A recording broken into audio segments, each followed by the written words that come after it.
नमस्कार दोस्तों, स्वागत है आपका टेक्नो डिफेंस अपडेट पे। तो दोस्तों, जैसा कि आप सबको पता है कि आईएनएस विक्रांत के बाद अब भारत के थर्ड एयरक्राफ्ट कैरियर यानी कि आईएनएस विशाल को लेकर जो बातचीत है वो शुरू हो चुकी है। और अब कोचिन शिपयार्ड लिमिटेड और भाभा एटॉमिक रिसर्च सेंटर और साथ में इंडियन नेवी अब तीनों मिलकर सरकार से थर्ड एयरक्राफ्ट कैरियर को लेकर जल्द अप्रूवल चाहती है।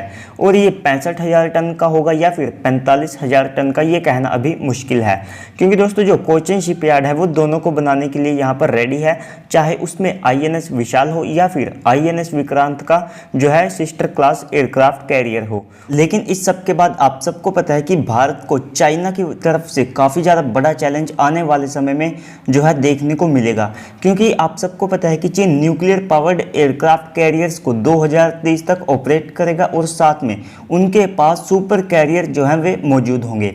तो इस सब को देखते हुए यहाँ पर काफ़ी ज़्यादा चांसेस है कि यहाँ पर भारत फ्लैट डेक वाले 65,000 टन वजनी एयरक्राफ्ट कैरियर को बनाए।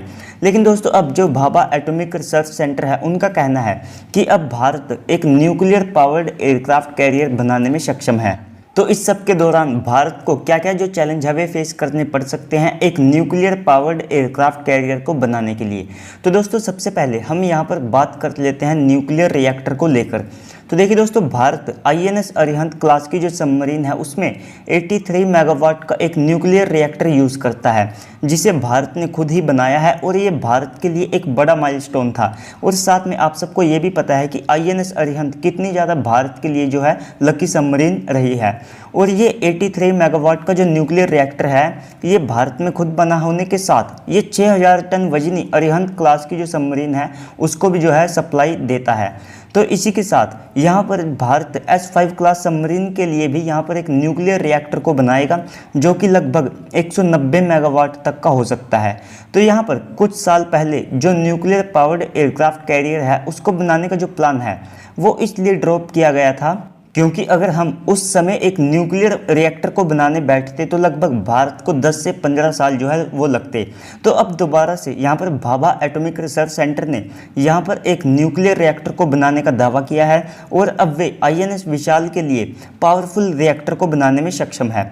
तो दोस्तों, यहाँ पर जो आईएनएस विशाल है उसको लगभग 300 से 350 मेगावाट पावर की जो है सप्लाई चाहिए होगी और इसी पावर के साथ हम आईएनएस विक्रांत को जो है ऑपरेशनल कर सकते हैं।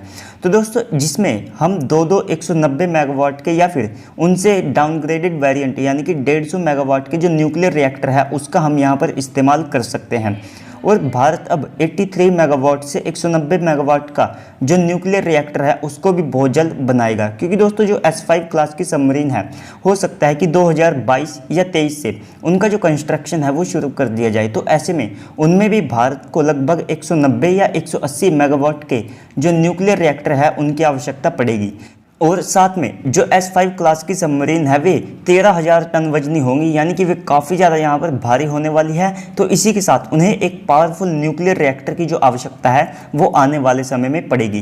तो दोस्तों, उन सबमरीन के लिए जब भारत एक अच्छे और साथ में पावरफुल न्यूक्लियर रिएक्टर को प्लान कर सकता है तो हम एयरक्राफ्ट कैरियर के लिए भी जो न्यूक्लियर रिएक्टर है उसको यहाँ पर जो है प्लान कर सकते हैं। और साथ में दोस्तों, जो न्यूक्लियर पावर्ड एयरक्राफ्ट कैरियर होते हैं भले ही आप उसको थोड़ा साइज में छोटा बना लीजिए, लेकिन दोस्तों अगर आप उसे बड़े और कन्वेंशनल एयरक्राफ्ट कैरियर से यहाँ पर कंपेयर करते हैं तो जो छोटा न्यूक्लियर पावर्ड एयरक्राफ्ट कैरियर है वो कहीं ज़्यादा इफेक्टिव साबित यहाँ पर होगा।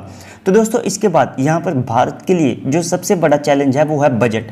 तो देखिए दोस्तों, क्या आने वाले समय में इसका यहाँ पर जो है सोल्यूशन किया जा सकता है, इसके बारे में भी हम थोड़ा सा जान लेते हैं। क्या भारत को सच में आने वाले समय में काफ़ी ज़्यादा फाइनेंशियली जो चैलेंज है वे फेस करने पड़ेंगे? तो देखिए दोस्तों, आज की तारीख में भारत अपनी जीडीपी का 2.5% अपने डिफेंस के ऊपर खर्च करता है, जो कि लगभग 72 बिलियन यूएस डॉलर का अमाउंट होता है, जिसका केवल 14% ही हमारी नेवी को यहाँ पर जो है प्रोवाइड कराया जाता है। और इस सब के चलते हमारी नेवी को 10 बिलियन यूएस डॉलर यहाँ पर जो है मिलते हैं। तो दोस्तों, अकेले आईएनएस विशाल को बनाने का जो खर्चा है वो लगभग 5 बिलियन यूएस डॉलर तक भारत को आ सकता है। तो 2019 में आप सबको पता है कि यूएस और चाइना के बीच जो ट्रेड वॉर है वो शुरू हुई थी, जिसके कारण हमारी इकोनॉमी स्लो डाउन में चली गई थी। और इस सब के बाद जो थोड़ी बहुत कसर यहाँ पर रह गई थी वो कोरोना की सेकंड वेव ने जो है वो पूरी कर दी, जिसमें हमारी इकोनॉमी नेगेटिव में भी चली गई थी। लेकिन दोस्तों इस सब के बाद जो भारत है वो एक बड़ा बूम यहाँ पर लेने वाला है, जिसमें अब तक की जो प्रेडिक्शंस यहाँ पर की गई है तो उसके मुताबिक भारत 2028 तक जर्मनी को बीट कर देगा और साथ में 2030 तक भारत यहाँ पर जो जापान है उसको बीट करके लगभग 7 से 8 ट्रिलियन यूएस डॉलर की जो इकोनॉमी है वो बन जाएगा। तो दोस्तों अगर हम तब भी अपनी जीडीपी का केवल 2% भी यहाँ पर देते हैं तो हमारा जो डिफेंस बजट है वो 140 से 160 बिलियन यूएस डॉलर तक जो है होगा। और अगर भारत यहाँ पर उस समय भी अपनी जीडीपी का 2.5% यहाँ पर देता है तो हमारा जो डिफेंस बजट है 2030 तक 200 बिलियन यूएस डॉलर को जो है क्रॉस कर जाएगा। लेकिन 2025 तक हमारा जो डिफेंस बजट है वो 100 बिलियन को भी क्रॉस कर चुका होगा। तो दोस्तों आईएनएस विशाल पर ऐसा तो है नहीं कि भारत को एक साथ ही यहाँ पर खर्च करने पड़ेंगे।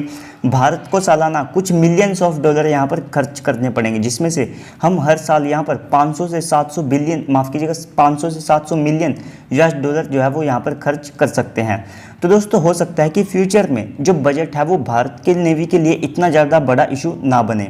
और इसके बाद जो दूसरे कारण है भारत के पास इस एयरक्राफ्ट कैरियर को बनाने को लेकर, तो देखिए दोस्तों जब खुद जो सरकार है वो कोचिन शिपयार्ड से यहाँ पर थर्ड एयरक्राफ्ट कैरियर के लिए बातचीत शुरू कर चुकी है और जो अब भाभा एटॉमिक रिसर्च सेंटर है वे भी इंडियन नेवी के साथ एक न्यूक्लियर पावर्ड एयरक्राफ्ट कैरियर को बनाने के लिए रेडी है। और इस सब के बाद जो कोचिन शिपयार्ड है वो भी थर्ड एयरक्राफ्ट कैरियर को बनाने के लिए यहाँ पर बिल्कुल रेडी है। उन्होंने यहाँ पर एक ड्राई डॉक का जो है निर्माण किया है जो कि 2023 तक बनकर तैयार हो जाएगा और इस पर जो हमारा CSL है उसके 250 मिलियन यूएस डॉलर जो है वे लगे हैं। और हमें यूक्रेन से भी यहाँ पर एक बड़ा सबक लेना चाहिए, क्योंकि जो यूक्रेन एक समय में बड़े बड़े एयरक्राफ्ट कैरियर और बड़े बड़े नेवल शिप्स को बनाता था, आज वे खुद के यहाँ पर नेवल शिप्स को बनाने में सक्षम नहीं है। तो दोस्तों यहाँ पर चाहे विक्रांत क्लास का हो या फिर INS विशाल हो, इन दोनों में से किसी प्रोजेक्ट को भारत को आगे बढ़ाना चाहिए, तभी इससे हमारी जो टेक्नोलॉजी है वो भी एक्सटेंड होगी और साथ में कोचिन शिपयार्ड की जो प्रोडक्शन की कैपेसिटी है वो भी यहाँ पर काफ़ी ज़्यादा इंक्रीज होगी। और यहाँ पर कोचिन शिपयार्ड जो ड्राई डॉक है उसके अलावा एक बड़े बड़े जो लिफ्ट्स होते हैं उनको भी एक्वायर कर चुका है, जो कि हमारे बड़े नेवल शिप्स के जो कंस्ट्रक्शन है उसमें काफ़ी ज़्यादा मदद करेंगे और उसके जो प्रोडक्शन है उसमें भी यहाँ पर काफ़ी ज़्यादा तेज़ी आएगी। और इसको 2032 के आसपास जो INS विशाल है उसको अगर कमीशन किया जाता है तो इससे हमारा जो डायरेक्ट TEDBF है उसको यहाँ पर हम इसका एयरविंग यहाँ पर जो है बना सकेंगे, क्योंकि जो TEDBF है उसकी टाइमलाइन प्रॉपरली जो INS विशाल है उसको मैच करेगी। और इसी के साथ जो नेवल M का है उसके लिए भी यहाँ पर जो रास्ते हैं वे क्लियर होते हुए आप सबको आने वाले समय में दिखाई देंगे अगर हम फ्लैट डॉक वाला एयरक्राफ्ट कैरियर बनाते हैं। तो चलिए दोस्तों आपको ये वीडियो कैसी लगी कमेंट सेक्शन में बता दीजिएगा और साथ में आप इसके ऊपर क्या सोचते हैं कि क्या भारत को बनाना चाहिए या नहीं बनाना चाहिए या फिर किस क्लास का बनाना चाहिए, इसके बारे में भी मुझे बता दीजिएगा। तो चलिए दोस्तों आज की इस वीडियो में इतना ही, मिलते हैं अगली वीडियो में, तब तक के लिए गुड बाय, जय हिंद।